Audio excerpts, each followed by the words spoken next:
Segunda Guerra Mundial. Pacto de Múnich. El desempleo generalizado fue la primera y principal consecuencia de la Gran Depresión para el grueso de la población. El alto índice de desempleo y el hundimiento de los precios agrarios perjudicaron gravemente a las masas, que estaban dispuestas a escuchar las propuestas de derecha e izquierda les hacían para mejorar las condiciones de vida. Alemania fue uno de los países que ya no recibió préstamos de Estados Unidos, por lo que la situación económica llegó a ser crítica. Para 1932, el 40% de los alemanes se encontraban desempleados y nadie creyó en el gobierno. En 1933 se celebraron elecciones y Hitler fue nombrado canciller del gobierno del presidente Paul von Hindenburg, que tenía 87 años. Un año después murió el presidente y el alto cargo que ocupaba y las promesas que hizo a los alemanes condujeron a Hitler a la presidencia. Si no se hubiera producido la crisis económica, no habría existido Hitler. En un violento discurso pronunciado en Nuremberg el 12 de septiembre de 1938, Hitler reclamó oficialmente el derecho a la autodeterminación de los Sudetes, territorio habitado por alemanes, pero que resultaba de importancia vital para el Estado checoslovaco, para su actividad industrial y su valor comercial, ya que constituía el paso de Austria a Berlín. El 29 de septiembre del mismo año se reunieron en Múnich Hitler, Mussolini, el jefe del gobierno francés Daladier y el primer ministro británico Neville Chamberlain, pero no fueron convocados representantes del principal protagonista, Checoslovaquia, ni de la URSS. El resultado fue completamente favorable para Alemania, que obtuvo todas sus reivindicaciones.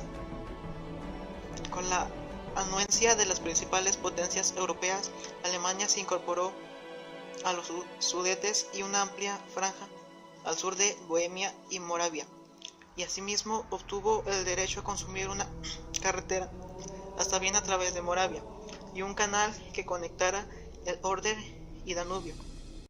De hecho, Alemania quedaba como la potencia hegemónica en el centro de Europa y Checoslovaquia, como un estado rodeado por Alemania. La opinión pública europea y norteamericana, decididamente contraria a una guerra de gran extensión, consideró que las apetencias de Hitler quedaban satisfechas y saludó los recuerdos de Múnich como un paso firme para la garantía de la paz. Hitler vio las cosas de otra manera. Los acuerdos de Múnich habían aproximado el expansionismo nazi a las fronteras soviéticas. Las democracias occidentales parecían satisfechas de su política de apaciguamiento, porque el espacio vital hitleriano apuntaba hacia la Unión Soviética.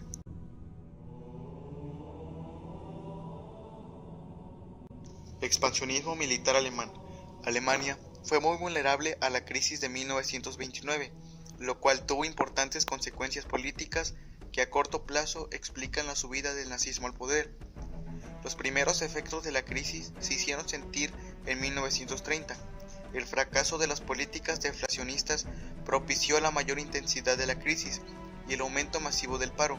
En 1931, el desplome del sistema bancario alemán ensanchó la cima de la catástrofe, una vez que se hubo desprendido de las veleidades socializantes. El programa nazi convirtió al Estado en el núcleo central de la capacidad de decisión económica, gracias a dos motores sucesivos y complementarios, los planes de obras públicas y el rearme. El Estado, vía impuestos y préstamos, pagaba a los proveedores e indirectamente absorbía el paro. Esta masa creciente de rentas no ocasionó ninguna subida de precios. Estos quedaron bloqueados al mismo tiempo que se orientaba el consumo. El nivel de paro disminuyó sucesivamente hasta alcanzar en 1939 en pleno empleo. La llegada de Hitler a la cancillería alemana trajo consigo una nueva política exterior que reflejaba las ideas expansionistas y militaristas expresadas por el dictador nazi. En su libro Mein Kampf, Hitler tenía como objetivo central destruir el orden de Versalles, y para ello se planteó dos metas inmediatas: crear unas fuerzas armadas poderosas y anexar al Reich los territorios fuera del que habitados por población germana. El abandono de la Conferencia de Desarme y de la Sociedad de Naciones, producto del fin de la Primera Guerra Mundial y antecedente de la ONU, En 1933 fueron las primeras actuaciones de la nueva política exterior de Alemania. A la vez, Hitler inicia el rearme clandestino. El año de 1935 trajo dos hechos destacables.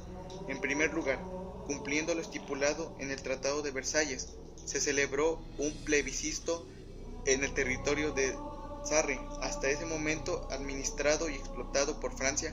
La abrumadora victoria de las posiciones partidarias del retorno del Reich alemán, más del 90% de los sufragios emitidos, reforzó la política nacionalista de Hitler. El segundo paso fue mucho más trascendente. Hitler, tomando como pretexto la prolongación de la duración del servicio militar en Francia, anunció el restablecimiento del servicio militar obligatorio en Alemania. La guerra en África. La Segunda Guerra Mundial involucró a todos los continentes en el caso de África, aunque de poca importancia. El conflicto se tradujo en el enfrentamiento entre italianos e ingleses. Los primeros, desde su colonia Libia, atacaron a Egipto, posesión británica, en 1940. Sin embargo, la contraofensiva inglesa llevó a la conquista de Benghazi y Tobruk, y los alemanes tuvieron que enviar un ejército expedicionario en el Afrika Korps, dirigido por el general Rommel. La unión entre germanos e italianos consiguió frenar el avance británico en 1941.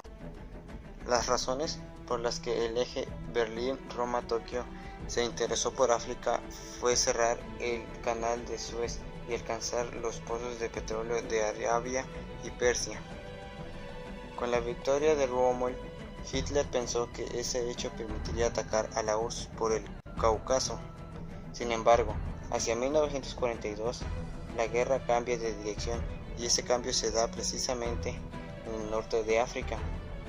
La región extranjera, la cual estaba integrada en la buena medida por republicanos españoles, derrotó a los ejércitos italianos y alemanes.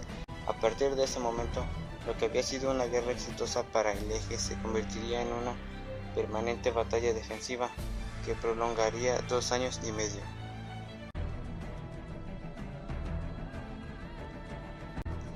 Operación Barbarroja.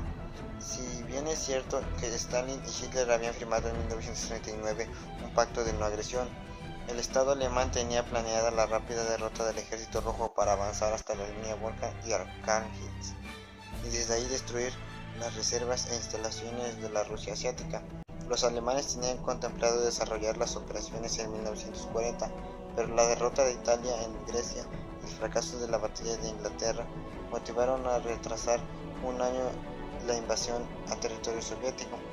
Tácticamente, esa decisión involucró a Alemania en dos frentes, el occidental y el oriental. Con casi 4.000 millones de hombres y 330 tanques y 5.000 aviones, Alemania atacó la frontera que separaba a la Polonia soviética y a la Polonia alemana. En octubre, el ejército nazi había ocupado Ucrania y Bielorrusia y se encontraban a 40 kilómetros de Moscú y muy cerca de Leningrado. En su paso fueron capturadas 4 millones de personas, se destruyeron 2.000 aviones y 14.000 tanques, pero lo más significativo fue la violencia innecesaria contra la población civil.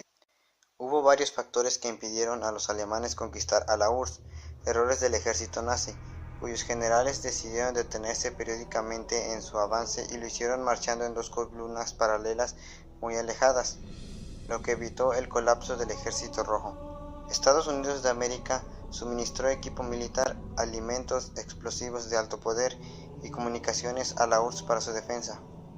El ejército alemán se encontraba disminuido por el crudo invierno, las pocas municiones, sin víveres y sin atención médica. Finalmente, el ejército soviético creó y derrotó el ejército nazi, el cual tuvo que empezar a planear su retirada. A partir de Stalingrado, el desplome del nazi fue vertiginoso. El ejército soviético inició su avance hacia el oeste. En 1943 y 1944, el ejército alemán tuvo que retirarse de la URSS, Polonia y otros territorios.